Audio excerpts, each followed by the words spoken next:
Hi, my name is Robin Ann Patanen. I'm with the Academy of Interactive Entertainment, as well as a founding member of the board of the IGDA SA, which is the International Games Developers Association. I have with me Ben from Odd Games. He's a managing director as well, yes. We have Dan from Mighty Kingdom, yeah, and Marcus from Rising Sun Pictures. So we have one slide to try and encapsulate everything. Because we're visual companies. We are. That's our visual prompt, so that you realize, who we are and what we're presenting. So we are doing something amazing and representing, a $200 billion collective industry in film visual effects and games. And I guess TV visual effects can go with it as well, and animation to boot. So this is huge. So we're going to start off by letting you know, discussing with you or informing you about where we came to get into this industry. And then we'll move on to more pertinent roles, skills that you need, etc. And then what it's like to be here locally, to work internationally as well. And as you can tell by a few of the accents. And then we'll open it up to you guys, see if you have any questions and answers. So if you're okay with that, we'll start. So I got into games through weather prediction software. I was part of working for the government, working on a weather prediction system, and that was privatized. It was sold to a studio, and I was sold with the studio to go with the software. And they started making children's games, and they were children's Bible games, believe it or not. And I loved it so much, I stuck with games. And what I did at school was partly relevant to it. I did physics, I did genetics, and I also did writing. So there was a combination of art and science that I've carried through with me my entire career.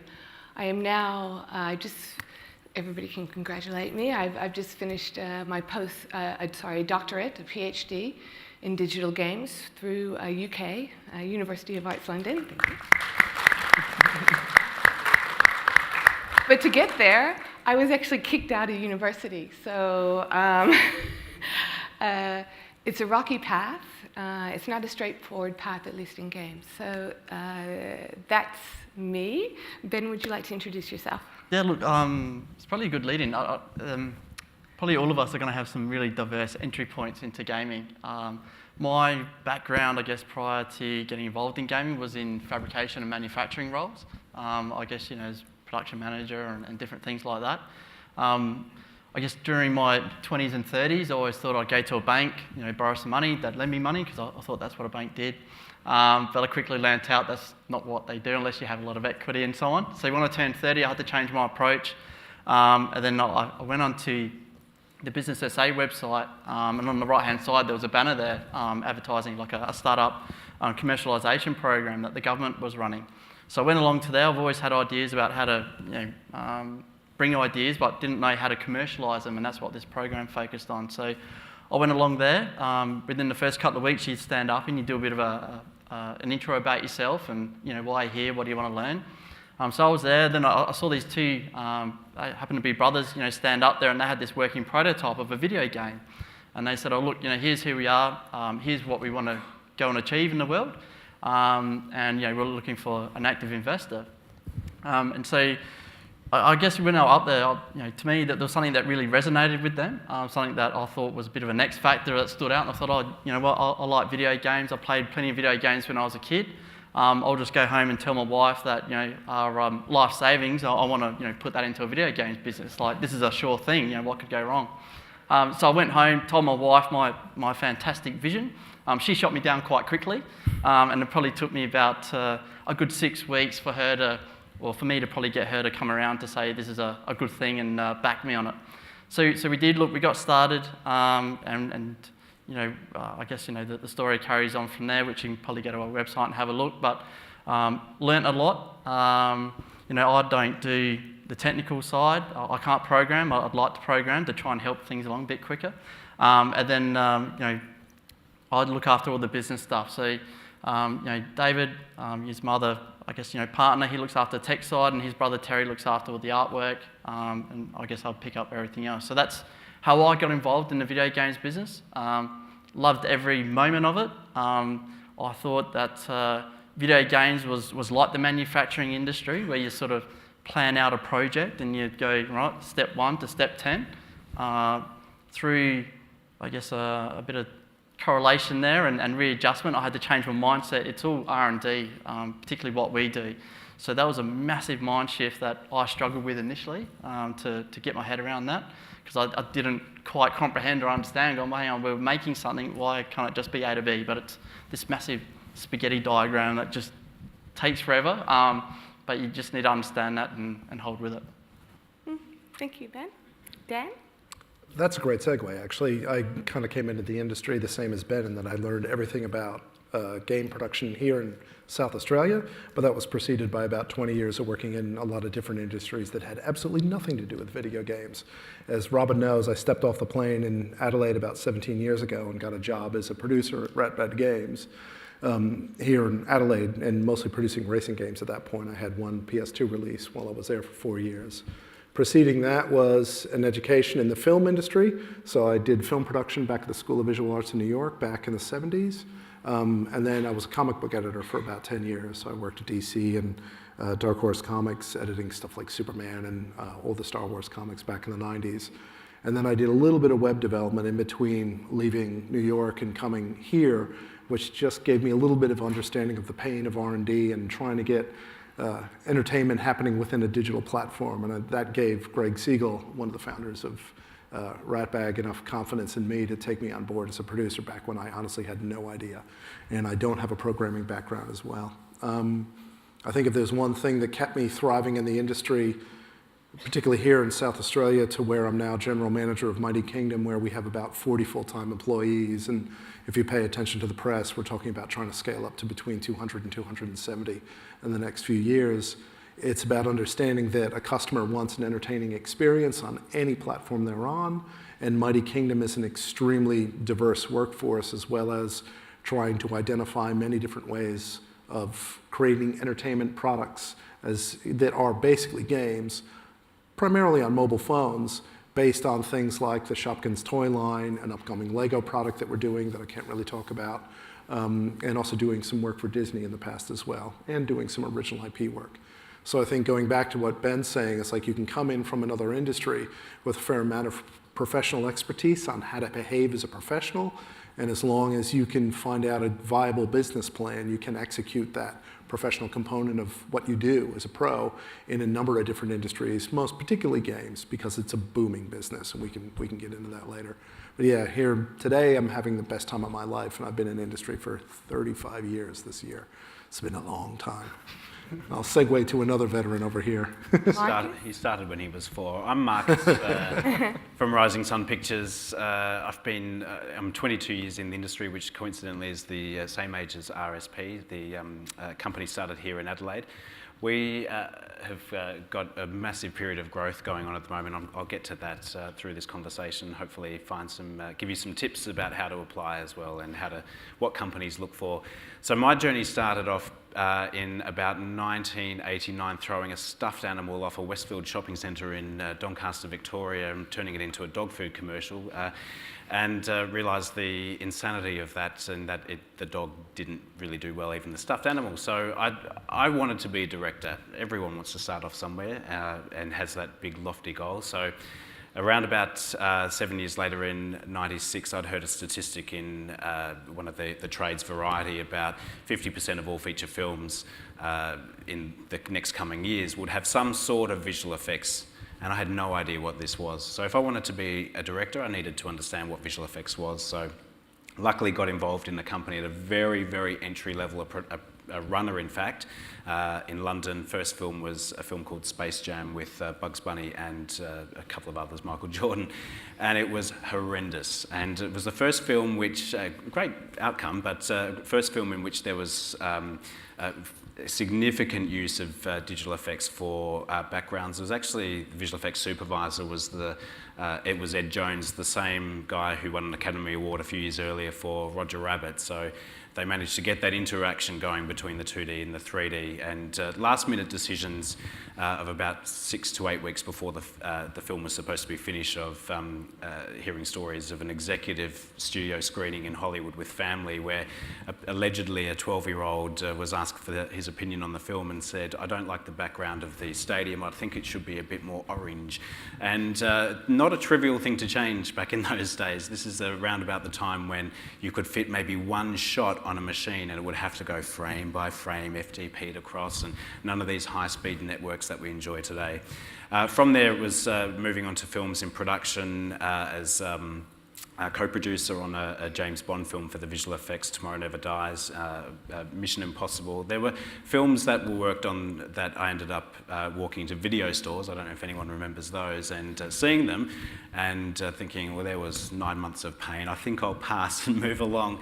I joined RSP about 6 years ago in 2011 as a senior recruiter there.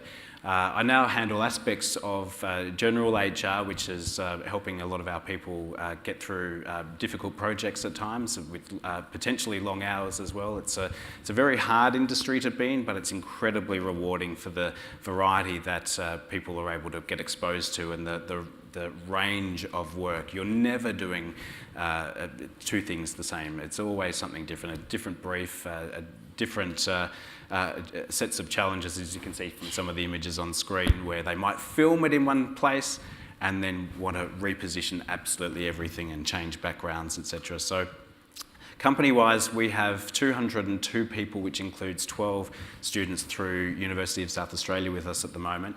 About 25% of those crew are internationals, and the remaining being Australians and New Zealanders. We've got a massive focus on developing the next generation at RSP. We're really keen to get the top graduates, the people that are enthusiastic, those that have got the can-do attitude, to just get involved. And I've been explaining to a couple of people throughout the JobX that the way that we all got here and what's the similar traits about our stories is that none of us really knew where we would be today. But the most important thing is just momentum.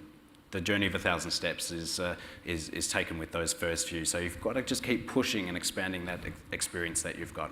Absolutely. Yeah. Thank you very much, Marcus. And yes, you are seeing visuals from Rising Sun's, well, you were. Rising Sun's latest film, Thor Ragnarok. Ragnarok. In cinemas now. Beautiful sequence, wasn't it? A really fantastic sequence. We're only, we've got an embargo on what we can do with marketing at the moment, which often happens. We're hopefully very, very close to releasing some really full breakdowns of the work that we did. It was around about 7 minutes of footage that we had on that show, and I think pretty much everyone involved in the company got a credit on the film. It's nothing quite like seeing someone for their first credit. Maybe they've just graduated from university and they're sitting there with mum on one side, dad on the other perhaps, and they're like pointing, that's me up there. It's fantastic. That brings me to my next question. The roles involved in making that 7 minutes for that film, what were the roles, and how long did it take to make that 7 minutes? Well, for those that are entering the industry and don't know where to start, know one thing. One person does not make the image that you see on screen. It is a massive amount of collaboration between a huge number of departments. Some of those roles include modelling, and if you think about a film like Thor, if you have seen or haven't seen it, the images that have been on screen, much of the work that you're seeing there is digital. So the actors, large parts of the actors are real. Many parts for stunts have been replaced, so that it has involved modelers, that's involved people who can do animation. There's people who can do texturing, which is the surfacing, making it look like it's real. But everything needs to get created in some way. Getting those objects to sit in the frame involves tracking and match move, and that's another entry-level position as well. If you're filming something in your back garden and you've developed a model of a toy and you're just going from left to right and you want to put that model in the ground, the first thing you'll notice is that it shakes around everywhere. So you want to be able to stick it in there like it's always been there. So that involves tracking, analysing that scene and working out where it's going to sit in there perfectly. I'd say to people, if they're interested in getting foot into the industry, modelling can be a great way of doing it. And I would indicate maybe one thing, and this is maybe in a little bit of contrast to perhaps some other industries, but the work that we do and the work that you see is intended to be as photorealistic as possible. So we want to see models that are real. That means modelling a chair, modelling a glass, modelling a table. When Michael Bay in Transformers destroys a building with one of those machines, everything inside there is a digital model. The paper, the chairs, the tables, the walls, everything is. So therein lies the secret in how to get a job. Just keep it practical and keep it real. You could be developing creatures with horns and multiple arms and things like that, and that would be fun. That's good sculpting stuff to do. But I will tell you that 90% of people who are modelling are applying with that kind of work. And it's not what our industry, my industry, is calling for. We're looking for realism and photorealism. Yeah, very good. And when you say modelling, it means using, for example, the Maya software package. Freely available on the Autodesk website as well, Learning Edition. So if you've got a PC with a graphics card, this is stuff that you can do. It doesn't have to look like an image like that. It can just be a pen or a table. How many people here know what Maya is? Quick show of hands. Cool. That's That's good. Yeah, Very excellent. good. Speaking to a very informed audience. That's good. So Dan, Mighty Kingdom is well known for its Shopkins game apps, multi-million-dollar games franchise there. What type of roles do you have at Mighty Kingdom? Well, it's interesting that Marcus mentions the Thor sequence. One of the artists on the Thor sequence is now working at Mighty Kingdom and was actually down at the booth yesterday, Phoebe Shaw. It's an example of how there's a very transferable skill set for doing digital content creation in one industry to another, because she's very good at working in Maya, and she also has technical proficiency. So 3D modelers, animators, musicians, concept artists. We have about 3 full-time concept artists now, because we're doing a lot of original IP generation for one of the products that's downstairs in the booth that comes out next year. So in terms of how our crew rolls out for the 40 employees we have now, it's about equal thirds of programmers and Unity developers, so Unity and C#, artists, content creators, animators, modelers, musicians, and then the other third is around what we call product managers and general managers. So we have producers who run the projects and the teams, and we have product managers who assess the market and do the overall creative development of the game. It's similar to what a film director would do in features, but they're more around how to make money and revenue out of the free-to-play model that we work in terms of that market. And I can go into that later. Very specific skill set, a product manager, but a product manager around the world would be probably worth an annual salary of between $200,000 and $600,000 a year. So it's absolutely a role you want to get into. But the fundamental entry-level roles tend to be around modeling and around programming. Which segues to Ben. Odd Games is well known for its Monster Truck series, which is published on PC as well as mobile. Yeah, and on mobile. So, what type of roles are there at Odd Games? Yeah, look, for us, we're on a smaller scale. So I think you mentioned 240 at the moment. For us, we're just over 10. So I guess what happens is that we don't have the diversity of roles, or I guess the specific different roles as part of that. We sort of need almost generalists or all-rounders who can do bits of everything. As we scale up, I guess, to the sizes that Mark and Dan are at, we'll then start to need role-specific requirements. But for us at the moment, we're probably like a 60-40 split between 60% programmers, 40% artists. Where we're at, I guess, with our company development is that it's a lot of R&D work that we've been doing over the past 3 to 4 years. So huge investment, I guess, into our people to upskill them. So once they've, graduated from AIE or from the universities, getting them on board, going through an intensive in-house sort of upskilling program, and then for us, we're going on to cross-platforms, so mobile, PC, and consoles. we're still going through a massive learning internally as a company. So a lot of the stuff that we're doing, we don't know what we don't know until we get to that point, if that makes sense. We're sort of, even though the games industry is established, what we're trying to do from a business perspective, we haven't done before. So we're finding a lot of time gets absorbed there. So we need people that can come on board, who are good Googlers, people that can, when they've got an issue, right, get online, find out some possible solutions, let's test it. There's no right or wrong answer. If it works, great. If not, get Googling again and let's go back to the whiteboard and go again. So yeah, I guess the one piece we're looking for those technical traits, I guess all the relevant software packages, Unity, C#, from an art development perspective, it's Maya, Photoshop, Blender, and so on. But I guess it's the softer skills that we're really looking at, problem solvers, people that can think a bit outside the box, people that can come up with solutions, and I guess people that get excited by the products that we build as well. I guess for each of us, we're in specific areas within our relevant industries, and it really helps if people are super passionate about, and believe in, I guess, what we're creating. So, we'll want to create engaging experiences, for our customer base and for our customers. And so, being able to help us with that journey, be part of the team, definitely goes a long way.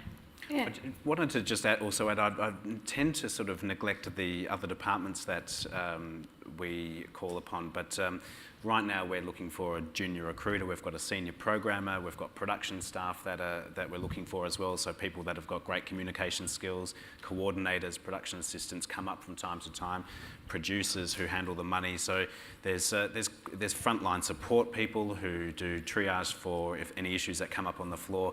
So there's quite a few careers, and I know that I tend to focus on a little bit of the artistic side of things, and people often wonder, but I'm not artistic, what do I do? There's still a lot of entry-level positions that are across a number of departments. One of our frontline staff recently, who's been in there for about 9 months working with the machines, just moved into a junior effects position. So he's blowing stuff up now, which is really cool. One of our production coordinators moved to a production manager position and then got an opportunity to get a credit as a co-producer on the latest Thor film.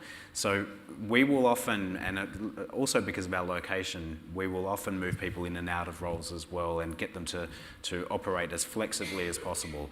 That's largely because we can't walk down the street and just pull a senior compositor off the street, so we do rely on people being flexible. Generalist duties as well, having a generalist background is really important these days too. And I think that's a common theme, being probably the only person on the panel that's worked in both industries. I've worked at Rising Sun. Adelaide... Me too. Oh, yeah, three sorry. have worked at RSP. Sorry. We'll get you employed next week with a couple of But what South Australia has, which I think everybody on the panel can agree with, is that we do have a tremendous flexible talent base here.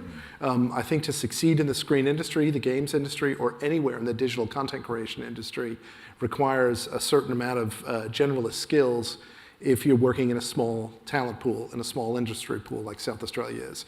If you're in the US, you can work in a very narrow, high specialist vertical within almost any industry you're in, because you might be working in Vancouver, where there's thousands of people within your industry. But here in Adelaide, we may only have between 200 and 300 at peak in terms of addressing, a $200 billion global market.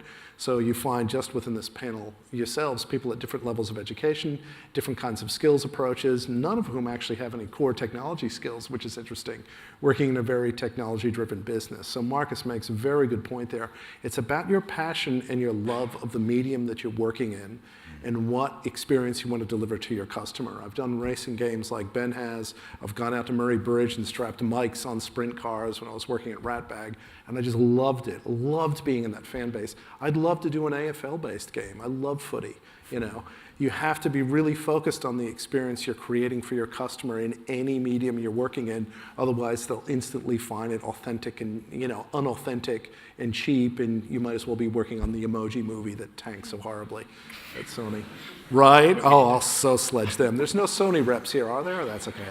I don't do PlayStation. Even my children who will refuse to see that one as well, which is unusual. But it's a really good example. It's like as an artist, as a professional, you have to think about the different kind of skills you need to succeed in what is a very competitive and small marketplace here in Adelaide.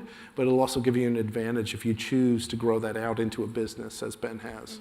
You know, and I'd like to speak a little bit to programming and coding, because C++ and C#, I would say, are the two most common programming languages. So are we familiar? Who's familiar with C++ and C#? Okay, good. No, well done. Do you want to be game programmers or visual effects programmers? Anybody? Okay, good. You'll probably make the most money. Well done. The game artists, the ones who know Maya, how many want to be a visual effects or game artists? Yeah? Okay, well, you have the most jobs to choose from. Game design, perhaps, gameplay, so this is what I did, yeah? And game production, to be a producer or content. Any of those? Who wants to be a visual Okay, we'll have the most fun. Look how I reckon happy game he is. designers have the most fun. That's my personal opinion. So you'll either have so much fun that you'll never want to give up no matter what you're paid, or it's very likely, especially if you're an artist in the visual effects industry and even in games, you'll probably travel around the world quite a bit. Because you usually go from film to film, game to game. And for example, I've worked in 4 different countries: the UK, the Netherlands, America, and Australia. So what are the prospects for employment locally and internationally in your industries? Very good in my case. Do you want to talk a little bit about it? Yeah, do you want to? No. Look, exceptionally high demand, honestly. It's we are looking for people, the top talent around the world at the moment, as well as the entry-level positions. We're really searching for the people that have got some of the best experience. And the opportunities, obviously, Australia's got a number across Sydney, Melbourne, Adelaide and Brisbane as well, with a few smaller facilities scattered around places like Byron Bay and Perth and other places. But New Zealand is obviously just across the ditch. There's a little company over there, starts with W, ends in a 4-letter word starting with W, which is Weta, which produce some fantastic stuff as well. And many of our people have gone across there. Many of them have come back, which has been brilliant, and they're seeding some of our future projects. We end up with a number of employees coming across who maybe not looking forward to doing another a Smurf film or Kong film or Avatar, and they're looking for a company like us, which doesn't have 1,000 people but has a couple of hundred people where their voice can be heard and where they can make an impact as well. Vancouver's obviously just one of the top places at the moment in terms of work, so we do consider it in a way to be a bit of a rite of passage for many Australian crew to just head over there, but we always ask, please come back to your home country and put back into the industry that helped develop you as well. It's really important. London is a mixed bag of work at the moment. It's very hard to know what's going on there. I don't know how they can afford a facility in Soho in that square mile where it's just hideously expensive, but a lot of the work is moving to different parts of the world, and it really shifts quite a bit depending on the projects. The dollar makes a big difference right now at about 76 cents to the US. It's fantastic for the 3 companies here which are exporting effectively. That money's coming in at a really good rate, so our clients are loving that because it just helps their bottom line a little bit more, and they end up with great quality as well. But yeah, you would need a passport probably in any of these industries, and international experience is really valuable. It might just be worth mentioning as well that university and tertiary degrees, there's obviously a couple of ways of getting there. You can be self-taught, and there's many people in each of our industries that are self-taught. But the university degree, if you can get one of those or tertiary qualifications, can also help open doors to other countries as well. It's often part of the visa program. What is the experience? And certainly coming into Australia, many of the people that we have to bring in have to have tertiary qualifications as well. I'm happy to contrast that in every fundamental way. As much as I love the industry that Marcus works in, their industry is very specific towards servicing a product that's generally being produced overseas. by a major studio. While we partner with major brands around the world, we're very clear that we want to create the actual game and the creative for the game here, because we are currently, and based on stats we pulled last week, 10 times better than all of our competitors in terms of retaining and getting kids under the age of 10 to play our products compared to anybody else in the world. So what we want to do is build a studio where you don't have to travel overseas to succeed in the world market, as long as you're happy to work within the kind of categories of work that we're specialists in, which is kids games on mobile currently. We'll expand out of that gradually, but currently that's where our expertise is. We'd like to employ people that will be here for years and years and years to come. I'm very selfish in that I want my 12-year-old daughter to have a job here in South Australia in 10 years' time, because I want to hang out with my grandkids. Yeah, that's cool. Yeah. So there's a tremendous amount of opportunity in terms of what the VFX industry does, and I don't want to slight that at all. I loved working at RSP. I was very fortunate to produce a package that was on a film that was shot in China, but produced by a local Adelaide production company. I was really proud of being able to do that here in SA, but I've always wanted to be able to grow the community here and sustain the community here. But we need both.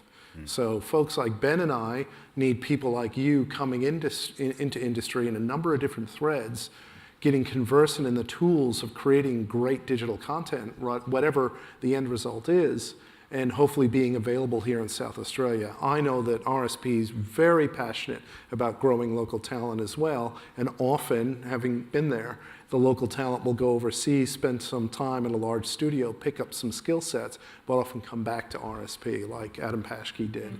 And I might get Ben to talk to... Yeah, I could talk about that for ages. I might get Ben to say a word about Adelaide being a growing hub of content creation and just the opportunities here in Adelaide at the moment. Yeah, look, I'm supportive, I guess, of what's been said there. I guess, from my perspective, I'd be saying, if you can't find the opportunity, create the opportunity. Today's world, we are connected globally. Everything's digital, everything's online. We have fast internet speeds. Starting something is not cost prohibitive. All you need is a PC, software you can even get for free now. So startup costs are very low. If you've got an idea, you want to do something, don't procrastinate, don't sit on it. Just seriously get out there and make it happen. If you're an artist and you're going, well, I want to make a game, go find a programmer. If you're a programmer and you're going, I want to make a game, I need an artist, go find the artist. You look at all the different people we've got in here, you could easily set up probably 10 games. There'd probably be at least half a dozen short videos you could create in here just with a talent pool that's sitting here. Chat with the person next to you, see what they want to do. Network. That's the biggest thing. I guess for us, networking is a massive aspect. If there's stuff that we can't do or we're not the specialists in it, referrals. Here, go chat to some of these other people up here. There's other people in Adelaide that can do that work. For me, Adelaide's a great place to do business from. We have a really supportive government on that. The stuff you read in the media and so on, I think is obviously tainted from time to time. All of my dealings with the government's been really pro-supportive. You look at the event that's been put on today, to get all of us in the same room, it's fantastic. So all the opportunities can be created here. The thing that's holding, I guess, people back from that is yourself. Look in the mirror, go, right, what do I want to do? There's huge talent, sitting here in front of me. Odd Games, we just started with the three of us. We're just an artist, a programmer, and a journalist, I guess I'd call myself. We just acted on an idea. Yep, it was hard. Are we wiser and better from it? Yes, we are. Was there probably easier ways to do it? I don't know. I'm hoping there wasn't. I'm hoping we did it the right way. But there's nothing to stop you from doing it. So if you can't find an employment opportunity, create an employment opportunity. There's lots of resources to help. Lots of startup incubators. Great mentors. Huge knowledge pool right here up on stage. So even afterwards, after this session's finished, grab these people and have a chat. See what they did. How did they get through the glut, or how did they get their first break? How did they get their first start? It's just a matter of getting that ball rolling and the traction happening. I think one thing we probably all share is probably resilience. We've all had knockbacks after knockbacks, trying to advance our careers and left and then right. You're snaking all over the place, but we're here today. We're doing some pretty awesome stuff across all of our different areas, and the future is really, really positive. So again, just encourage you to get out there, content's king. We're probably pretty lucky now. I'm happy to hear what other people's thoughts are about the distribution platforms that are available to us. They're pretty well established. There's some new technologies coming along, which is pretty exciting to dabble with and play with and see if they're going to be the next mobile phone revolution. Who knows? We'll see what happens. But in order to get to market, it's relatively easy. I'll use that loosely, relatively. You still need to go out there and understand it, find it, understand your end customer, what the needs, requirements are, what your value proposition is, blah, blah, blah, blah, blah, from a business perspective. But the opportunities are there, and it's all from Adelaide. So, I'm hoping that, next year, some of you might be up here, telling your stories or sharing some of your wisdoms, because it's all doable from here. I think the law of averages say that will happen. Yeah. Just on the note of networking and getting to know, a programmer, getting to know an artist, etc. How many people know about the Global Game Jam? Okay, good. Everybody should know about the Global Game Jam. We run it. It runs all over the world. About 20,000 people get together on a weekend. Usually it's the Australia Day long weekend or someplace like that. There's one in Adelaide, there's Sydney, Melbourne, etc. And that's, even if you don't know anybody and you want to learn, and maybe you know a little bit of code, or even if you don't, you know a little bit of art, you've been messing around with Maya, you sign up to Global Game Jam, you register, and you turn up and you get put in a team. Or you can submit your own team. And it's a great way to start that networking process. Yeah.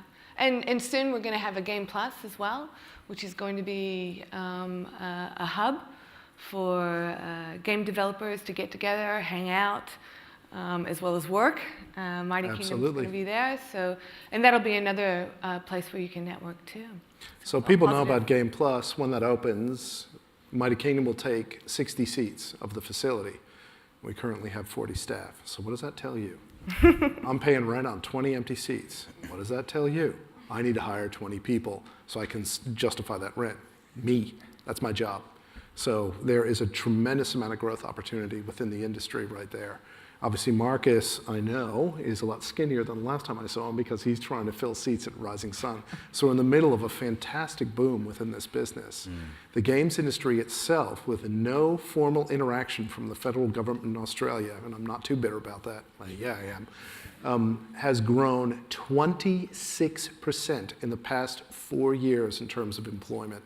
It's nipping at the heels of the VFX industry in terms of overall how many people in the workforce nationally. And it's doing that simply off the work of folks like Ben, who are getting into market with a product that's very good at addressing something that other people haven't thought of addressing with a small team, and breaking those doors open to revenue coming down here. Folks like Hipster Whale and Half Brick, who did Fruit Ninja, all of those people are establishing real beachheads in terms of bringing direct customers into Australia. So absolutely get out there and participate in that. Game Plus will be a great focus for that. I'm talking to Rising Sun about trying to find ways where Mighty Kingdom and Rising Sun can engage with community more, create more networking functions. So just keep your eyes on the papers for the next year. We really would love to see a lot of you folks in those facilities working for us and then up here, so I don't have to do this anymore. Speaking of which, very good. It takes me to something that Marcus is very passionate about, and that is the application process and the communication and the persistence and patience that you as applicants need. Marcus, would you like to talk more about that? I wanted to ask how many people in here, I don't know if anyone's going to be honest about this, but who's looking for a job at the moment? Just put your hand up. So there's a huge number of people. Now, how many have contacted any one of the three of us? A smaller handful. Okay, I know you have. I know you have. This is pretty much one of the issues that go on, is that there is a great talent out there, but we don't often hear from you. There's a couple of phenomenons that happen. There is the applicant who, which I would describe as being 95% of all applicants, who see a job ad, they get their resume that they used for their last job ad, and they send it, and they don't hear anything back. And you can almost read the thought patterns of it that's going on in those circumstances. I wasn't what they were after. I'm not good enough. I'll try somewhere else. I'm just going to give a little bit of an example of what's so wrong with that. I've had a junior recruitment position available for about 4 weeks now. It's someone that we are looking for to train off the ground from virtually no experience, but there's a couple of key things that we're after, which is strong communication. Out of all of those applications, how many people do you think called to ask about the job? Zip. How many people out of the, say, 30 to 40 applicants would have made a second email attempt? 1. That's the standout candidate. It is unbelievable. So there's this, everyone tends to sort of hide behind email. It's very easy. You don't face rejection from email because maybe it went to junk, maybe they didn't read it, maybe it wasn't good enough. I'm not quite sure, but it's none of those things. Usually it is the company is so busy and is so crazy that they just can't get to it all. So here's what happens. This is the way to get your foot in the door and get your name out there. Firstly, you've got to be able to solve the problem for a company, whatever that problem is. If you call, then you may not get to the person that you want to get to, but you're probably getting to maybe a receptionist. The receptionist will be failing their duties if they do not pass on your name to that person and what you do. So you're already starting with the marketing and branding. We always look for people who are strong communicators, and it actually really doesn't matter too much about the role. There are going to be some positions where we really want people's heads to be in the machine and focused on that only. However, if you're in an artistic position, one of the things that does cross the mind of the recruiters at RSP is that is this the kind of person that is going to be able to be put in front of a client one day? Maybe that's 5 years away, maybe that's less or more. But we want to know that that personality is not just going to get into their shell and only focus on what they do. They're going to have to collaborate with other departments. They're going to have to, at one stage in their career, get exposed to a client. They may not have all the skills on day one, but we want them to get there. So persistence is key, communication is key. Just because everything is digital now doesn't mean that people don't need to communicate. Create your brand, adapt your brand as well. If you say that you can do absolutely everything and you're just a graduate, chances are that you may not get a look in. But if you hear that the company has got a particular issue and you narrow your application toward that and say, I can solve your problem, I'm open to opportunity, I'm flexible in duties, I've got wide-ranging experience, and you communicate with them and make contact. I mean, Dan's already sort of thrown down the gauntlet here to you all to the end of this to come up and say hello and introduce yourself. It's okay if you don't know what you want to do in your career, but just keep focused on trying and trying. Perseverance is absolutely key. Yeah, absolutely. And if Lee's in the audience, yay, there you go. So Lee emailed me about 2 months ago looking for a placement. We literally have no desks for me to put Lee in. So he made sure to come by the booth today and say, when you move into your new spot, make sure I have a desk. He brought one. I now remember who Lee is. Yeah, here's my desk. That's even better move. But Marcus is right. Like your ability to persist as a professional, you're entering an industry that is so vastly different than when I entered an industry where I went to a giant global corporation in terms of Warner Brothers and got a job. Got a job in the mail room, started making photocopies, got close enough into editorial, eventually got the job I wanted. It's a very different industry now. There are many different paths in. The most important thing, and Robin's correct about that transportational part of you as a pro, is that you may have so many different paths, you always have to find out who you are as a professional. And the first thing a professional has to do is sell themselves. And I acquired all my sales and salesmanship by sheer necessity of surviving. So when I came to Adelaide, I had a 3-month visa, and I was going to be deported if I didn't find a job and somebody to sponsor me. That's motivation. That'll work. Give yourself that level of pressure, perhaps. And my goodness, did I sell the crap out of myself. I'd just like to quickly talk to what it's like maybe to be a female trying to Absolutely. Enter into the visual effects and games industries. There's less of us. About 20%, I think. We're at 25 at the moment, and we still good. consider that to be a long way to go, and as well. So we are. That's still really high for the visual. Yeah, we are focusing a lot of effort onto ensuring that we do provide opportunities from, in non-traditional positions such as programming. It's not a highly dominated area for females, present company excluded perhaps as well, but it's something that we are looking to establish connections with organisations. So, Told you so. Okay, yes, so, and really, gender does not matter to RSP at all. We just want people to do to have a great contribution to the work that we do. So, but the recruiters at RSP are focused on if we do have sort of like for like, we are going to try and provide opportunities for more women to enter the industry as well. Well, I'll speak for myself. We're not quite as comfortable about promoting ourselves, I find, or speaking up. But we are just as capable. And in some cases, More so. Well, We wouldn't have built the Shopkins brand if it weren't for the work of Ella McIntyre and Hannah Murdoch, neither of whom worked in the games industry before they came to Mighty Kingdom. I owe my job to them. And yeah, I know Robin and I haven't had a chance to talk about how important diversity is to Mighty Kingdom. In terms of our recruiting going forward, I can tell you it's very important. Again, I'm very selfish. I want my daughter to have a job in this industry. And Robin's right, promoting yourself as a woman within an industry that unfortunately has a lot of barriers to gender and diversity, which unfortunately technology does. And we were talking about this at the booth just a half an hour ago. And with a few folks that came through, if you were by yesterday, you would have seen Phoebe Shaw, who's the person who used to work at RSP, who's currently working on Shopkins at Mighty Kingdom now, as well as Amy Jobling, who has a very appropriate surname, Jobling, who was working at the family vineyard doing groundskeeping before she began as an animator at Mighty Kingdom. You can have anything before you come into games or film. I think you transition professions quite easily, as long as you have perseverance. Exactly. And yeah, I don't want to take the stage too much off Robin there, but I just want to say as an employer, it's very important to us to diversify our programming talent pool. We're at 50-50 on content creation and management. We're really good in terms of gender diversity, but we're terrible for gender diversity on programming, and we really want to change that. There's only about 3%, I think it is, 2 or 3% of it's terrible. And yet we have programmers 50% of the market are women. in games in the world. Yeah, so There it's like are a world lot thing. of opportunities, though, aren't there? There's emerging organisations that support female developers. Code Like a Girl is spreading its wings, and I hear maybe coming to Adelaide in 2018 as well. Yes. Which is fantastic. So there's organisations which are really promoting that. Breaking down tech, and it really is critical. The diversity is essential for a business to thrive. So, and it's wonderful just to have such a mixture of international cultures and gender as well.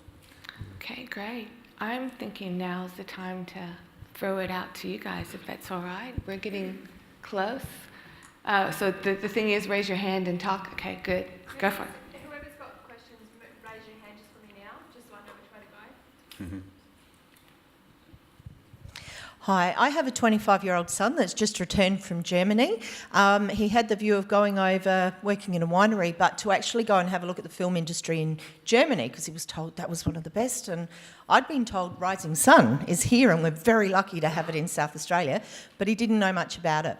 One of the things, the opportunity that come up for his mates was about internship, just a free internship. He went there, he did, he learned a whole heap in a month. Is that kind of stuff available here for people that are willing to just come in, just you say, hey, I'll give you my time, no pay, in exchange for learning something? Look, there are possibilities, and I'd have to say that a huge number of RSP staff have made their careers through that level of persistence. Look, I'll occupy a desk. If it's okay, I'll be really quiet. I just want to be in that environment. And there's a great number of people that have gone on to really senior positions over the years from just showing that kind of motivation.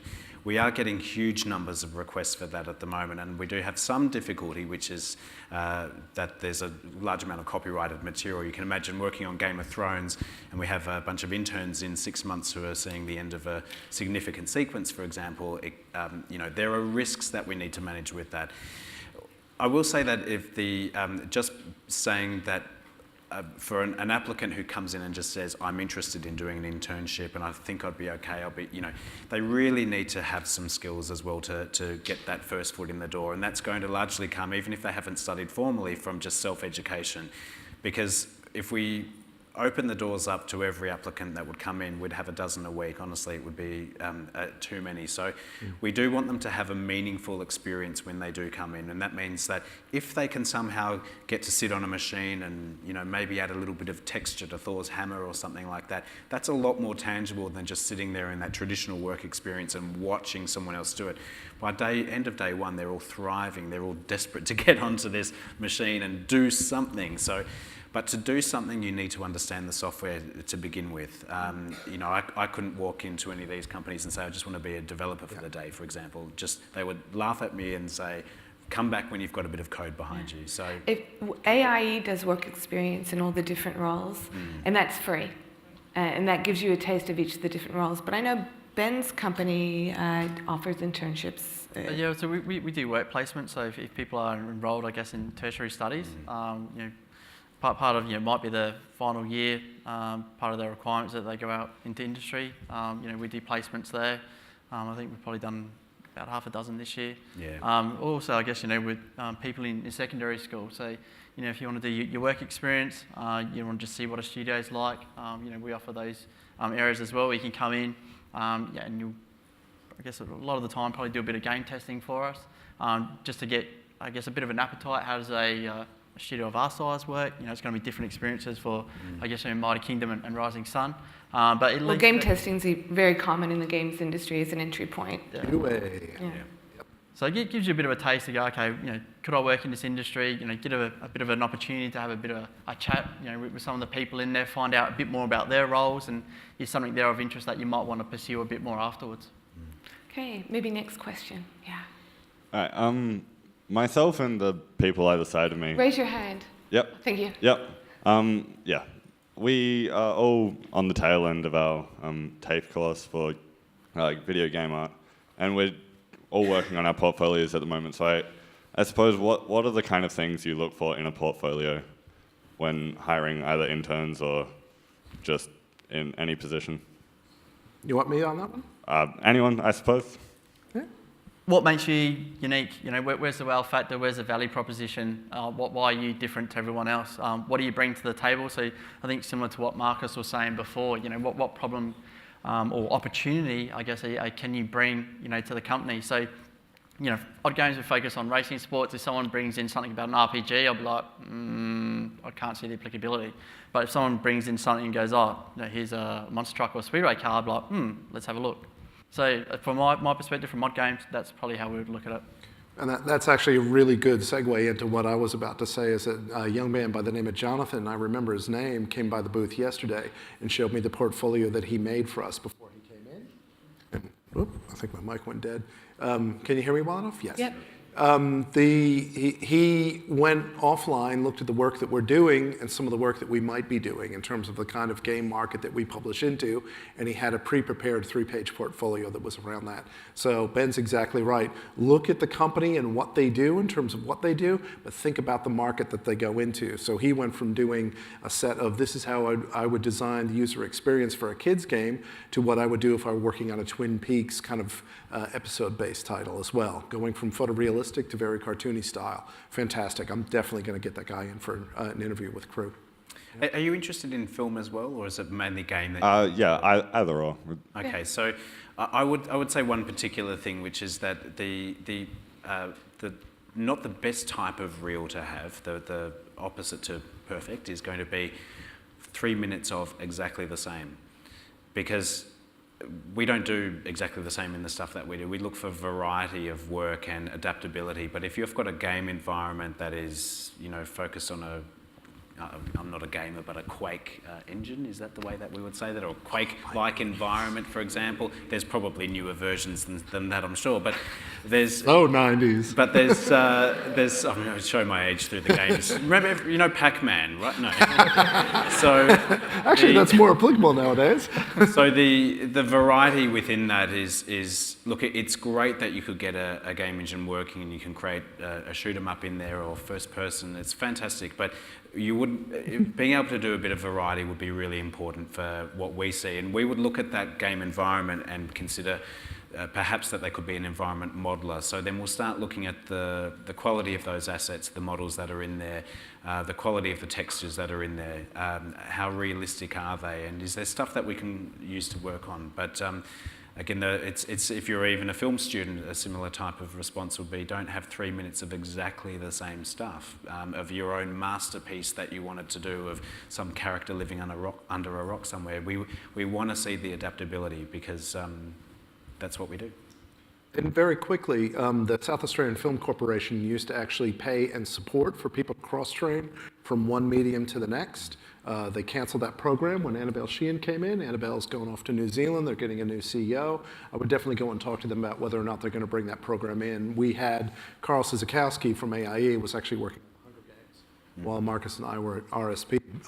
Based on that portfolio, and that's how Morgan Reed also got in and did a little bit of training. And Morgan did a package on Tarzan, does a bit of work with us as well. Yeah. You're just going to have to stop talking. Dave. I'm just going to have to stop moving. Next question. Hi, just coming from like a art 3D modeling kind of perspective, just with the pre-mentioned transferability between like film and game when you have like 3D modeling and art experience. And I know that in film it's about generally the photorealism, whereas game it's less so. Firstly, if you could just maybe expand on that a little bit, because I'm interested in like both game and film. And secondly, just a minor question. I heard one of the RSP founders was an architect. I was just interested in whether that was any relevance behind that, like just a story behind that, or was it just like a leap? I'll give that a go. I'm not as intimately familiar with the story as I probably should be, but you know, a cinematographer and an animator and an architect get together in a bar, and you know, 22 years ago or so, and the combination of the skills led to what you know, what RSP is today, really, because it was, you know, quite different perspectives of live action, the visualization, and the possibility of movement within the scene. And really, from first opportunities, the company just went from strength to strength across project to project. And the architect was a woman. Yes, yes. And still, all three are involved in the company as well, which is amazing. So, I should clarify that my perspective is really quite obviously focused on the realism of the work, but you could potentially be a modeler on the next Kung Fu Panda, for example, and potentially get some work on game platform as well. So it's the crossover is there, and in many of the tech positions there's a lot of opportunity as well for people to, if they're software developers, to be able to move from one to the other. So it's about solving problems. But even at AIE, the first assignment that the artists do is always a realistic one. They have to render a room realistically. So I'd say realism is just as important to games as it is to the film visual effects industry. Going back into the dark old days when I was working on things that were printed on paper in giant printing presses up in Canada, comic books, you ever hear of those? We would always look at artists that could get the fundamentals right, because you have to be able to get the fundamentals right and the structure right, going back to that reference to an architect. You have to understand what makes that object convincing to the person taking in your piece of art, and then apply the style across the top of it. If you look at the sequence that RSP did on Thor, which is absolutely beautiful, it's probably one of the most stylized sequences in the film as well. And if you've noticed that the more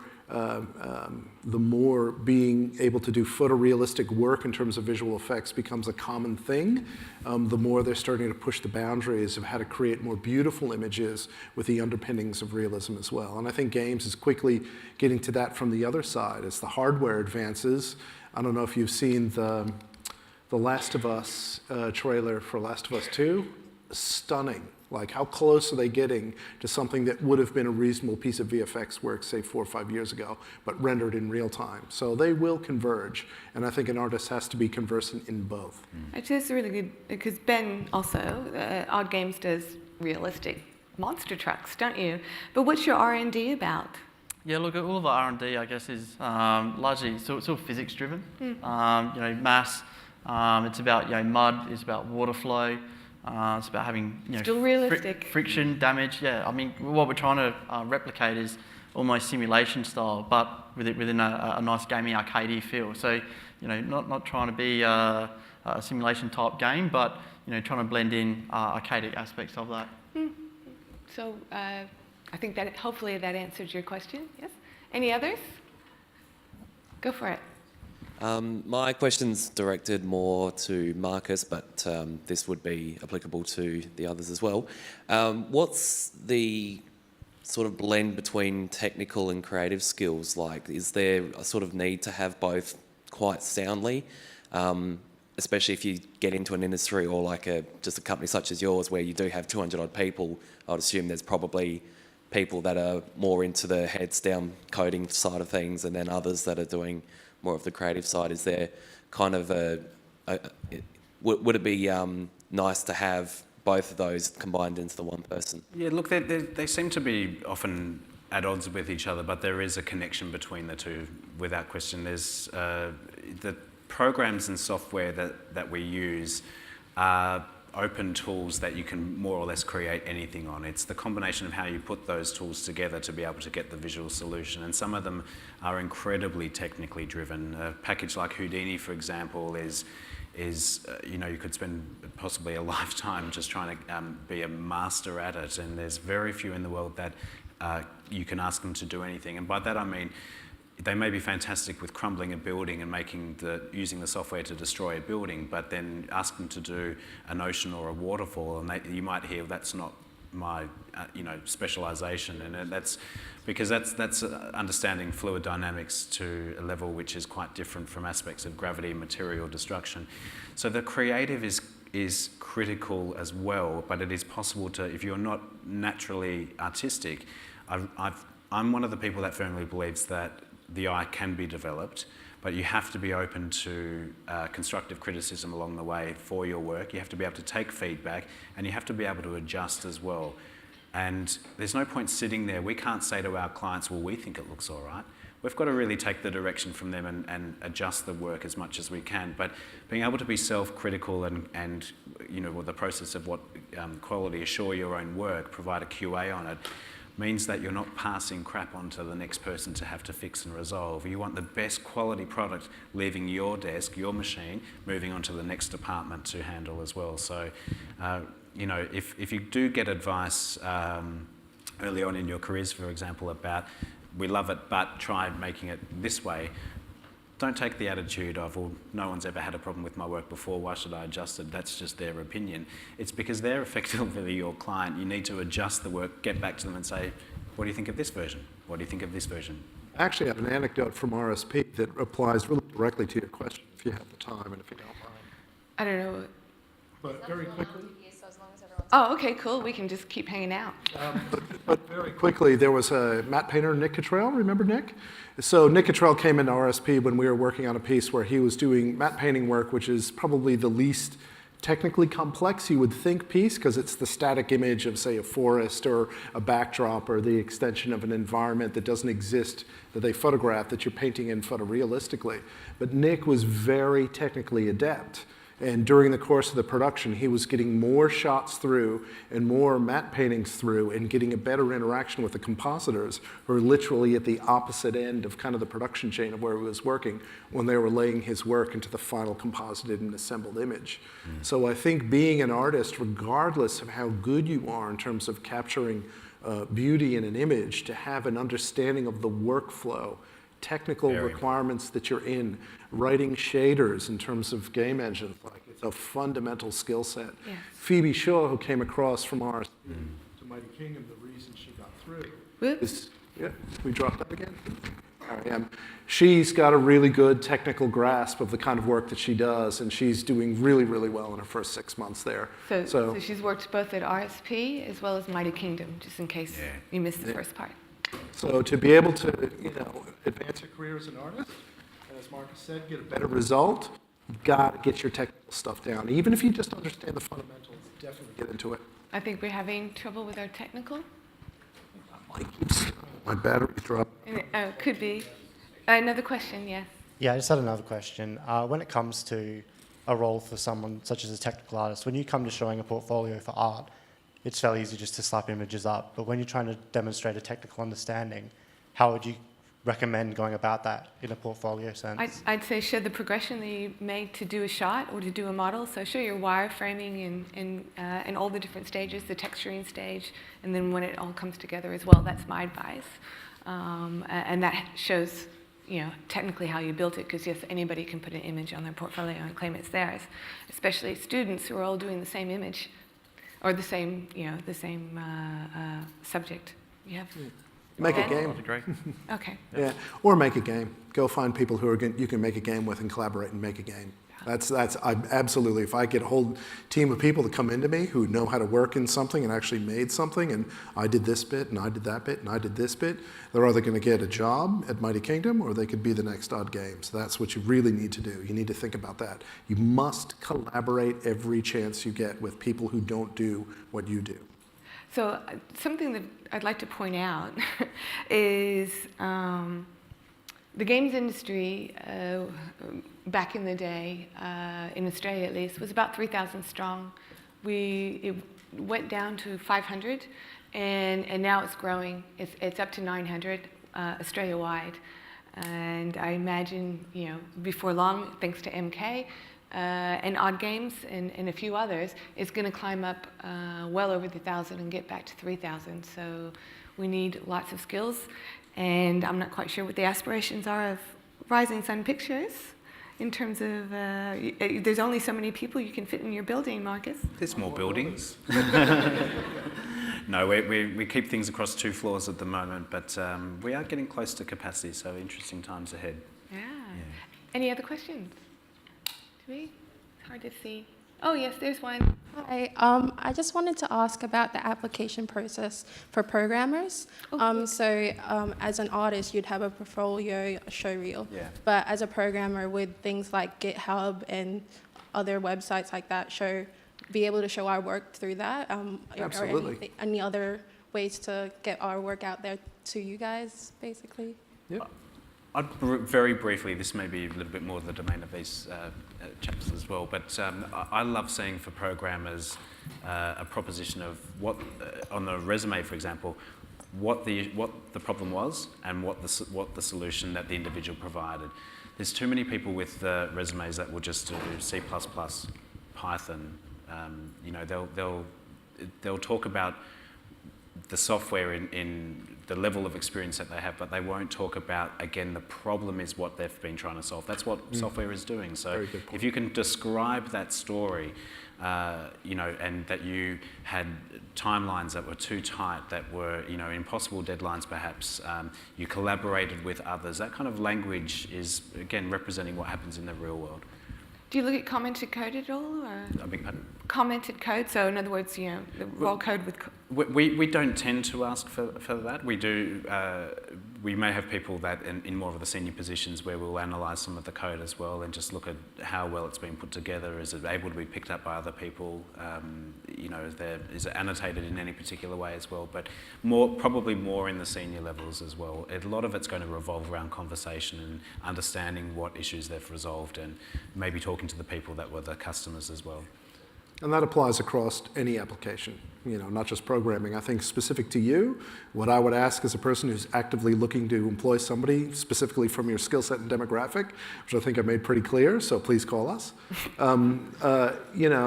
It's absolutely fine to say, here's an existing piece that I did in Unity, and here's what I did as a programmer to modify it to do something specific for me.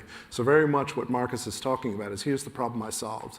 But I'd really love to see how you solve that in Unity, because that's the platform that we're hiring for most aggressively. And if you made a game, show us your game. That's true. Tell us why you did it, what market you're addressing, and you'll get a gig. Ben? Yeah, for us, we want to see your code. So we want to see multiple objects interacting with each other and how you go about structuring code. So for us, it's really critical that the way people think and code aligns with what we do, because the last thing we want to do is hire someone and then go through a massive retraining exercise to try and get that person to change their ways. So we're a bit particular, I guess, about when we're recruiting particularly programmers to make sure that that style is the Odd Games way. Yeah, I agree with that. In fact, I think a combination of all three is good. Show you can solve a problem, show your code, rock out, and show maybe a finished game that you contributed to and what you did. Yeah. The advantage with us, just to counterpoint that, is that we have multiple teams operating all the time. So we're putting out about a build or two a week with very different requirements in terms of technology. So find the niche that you want to identify, and it's definitely okay to apply to a company, but apply appropriately. If you're not really into doing racing games and realistic physics, you're probably not going to get a look in. But definitely go to somebody like us or somebody, maybe at the Melbourne Arcade as well, if you don't get a foothold with us, and see what's there, because there's a number of companies there. But we want you to stay in Adelaide. Yes. First, or at least... Us first, right of first refusal. All right, so pretty much that's it. I'd like to thank you so much for hanging in there and for your participation and your wonderful ears and listening. I'd also like to thank our panelists for all giving up their Saturday afternoon to be here.